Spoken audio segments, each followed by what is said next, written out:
জৈব যৌগের বিক্রিয়ায় নর্মালি কি হয় একটু দেখো, জৈব যৌগের বিক্রিয়ায় একজন আরেকজনকে অ্যাটাক করে, তো যে অ্যাটাক করে তাকে আমরা রিএজেন্ট বলি বা বিকারক বলি, বা এটাকে অ্যাটাকিং অ্যাটাকিং এজেন্টও বলা হয়, এটাকে অ্যাটাকিং এজেন্টও বলা হয়, ঠিক আছে। তাহলে যে আক্রমণ করে সে হচ্ছে কি, সে হচ্ছে রিএজেন্ট বা অ্যাটাকিং এজেন্ট বা বিকারক, আর যাকে আক্রমণ করে সেটা হচ্ছে সাবস্ট্রেট বলা হয়, ঠিক আছে, তাকে সাবস্ট্রেট বলা হয়। এই যে এখন এই যে আক্রমণ করে তাকে, এই অর্থাৎ এই রিএজেন্টকে দুই ভাগে ভাগ করা হয়। কি কি? একটা হচ্ছে ইলেকট্রোফিলিক আর একটা হচ্ছে নিউক্লিওফিলিক। একটা হচ্ছে ইলেকট্রোফিলিক আর একটা হচ্ছে নিউক্লিওফিলিক। তো এই ইলেকট্রোফিলিক কারা আর নিউক্লিওফিলিক রিএজেন্ট কারা, এইটা এখন আমরা একটু দেখব। তো ইলেকট্রোফিলিক মানে কি, এই ফাইল, ফাইল শব্দের অর্থ কি? ফাইল শব্দের অর্থ হচ্ছে লাভার, ঠিক আছে, ফাইল শব্দের অর্থ হচ্ছে লাভার, ঠিক, লাভার অর্থাৎ প্রেমিক। তো এখন একটা জিনিস দেখো, ইলেকট্রোফিলিক এটার মানে ইলেকট্রনের প্রতি যার প্রেম আছে, ইলেকট্রনের প্রতি যার আকর্ষণ আছে, ইলেকট্রনের প্রতি যার ভালোবাসা আছে। তো ইলেকট্রনের প্রতি ভালোবাসা, ইলেকট্রন মানে কি নেগেটিভ চার্জ না, নেগেটিভ চার্জ। তো ইলেকট্রনের প্রতি কাদের ভালোবাসা আছে, একটা সহজ ব্যাপার, যারা পজিটিভ চার্জ তাদের, সহজ কথা না? তাহলে যত পজিটিভ চার্জ আছে সবগুলোই হচ্ছে ইলেকট্রোফিলিক, অর্থাৎ তাদের ইলেকট্রনের প্রতি ভালোবাসা আছে।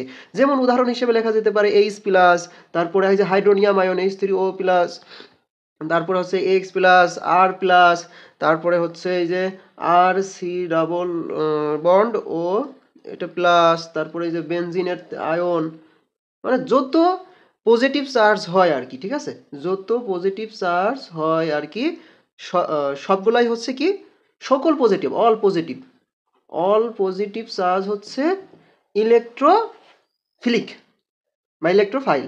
আচ্ছা, আরেকটা জিনিস, একটা জিনিস দেখো তো, ইলেকট্রনের প্রতি ভালোবাসা আছে কাদের, যারা পজিটিভ চার্জ না তারাও, তাদেরও কিন্তু হচ্ছে কি আছে, ইলেকট্রনের প্রতি ভালোবাসা আছে। তেমন কারা, যাদের ইলেকট্রনের ঘাটতি আছে। পজিটিভ চার্জ মানে কি, পজিটিভ চার্জ মানে ইলেকট্রনের ঘাটতি, তাই না?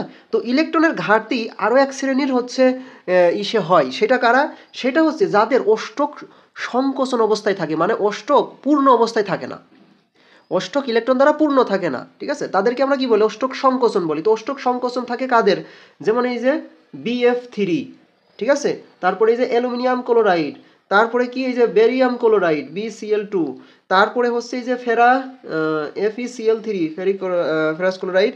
অর্থাৎ এই যে যাদের অষ্টক কি থাকে, অষ্টক হচ্ছে সংকুচিত অবস্থায় থাকে, ঠিক আছে, অষ্টক যাদের সংকুচিত অবস্থায় থাকে তারাও হচ্ছে কি, তারাও হচ্ছে ইলেকট্রোফিলিক, তারাও ইলেকট্রোফিলিক। তো এখন একটা জিনিস খেয়াল করো তো, একটু ভালো করে খেয়াল করো, দেখো এই যে যাদের অষ্টক সংকোচন থাকে এদের কিন্তু আরেকটা নাম আছে, এদের নাম হচ্ছে লুইস অ্যাসিড। কি অ্যাসিড? Luis acid.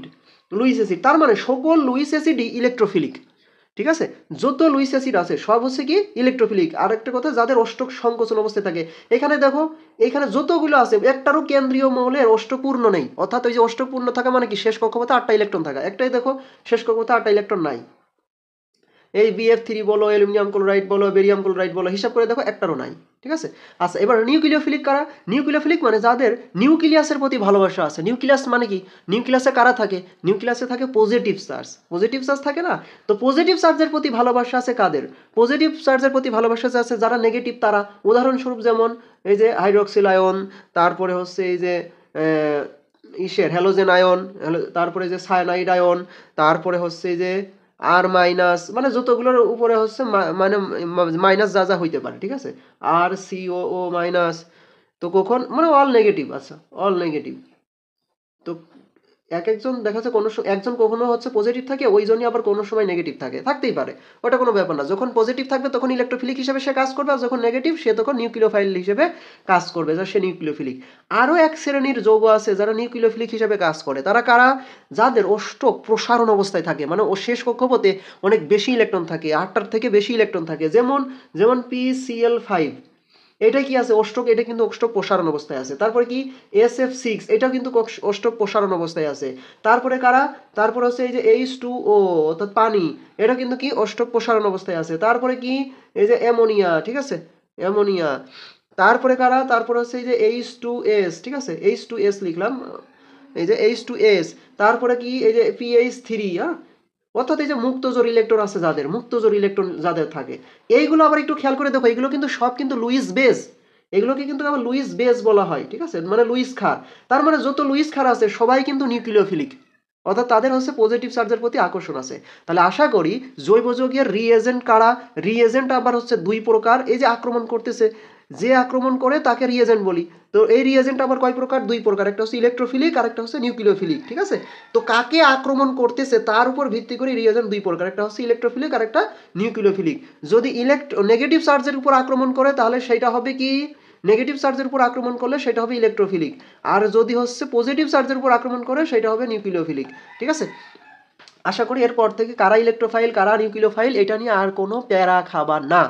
এখন থেকে যেই প্রশ্ন আসুক এখান থেকে বিশেষ করে এমসিকিউটা খুব আসে, এমসিকিউ আশা করি এটা নিয়ে আর কখনো তোমাদের সমস্যা হবে না। আরেকটা কথা সেটা হচ্ছে এখান থেকে এইগুলো না জানলে জৈব যৌগের বেসিক যেই হচ্ছে পড়াশোনা এটাও হবে না, কারণ জৈব যৌগের বিক্রিয়া করতে গেলে ইলেকট্রোফিলিক নিউক্লিওফিলিক এই সমস্ত বেসিক কথাবার্তা অবশ্যই ভালোভাবে জানা থাকতে হয়। দেখা হবে পরের কোনো ভিডিওতে, সেই পর্যন্ত সবাই ভালো থাকুন, সুস্থ থাকুন, আসসালামু আলাইকুম।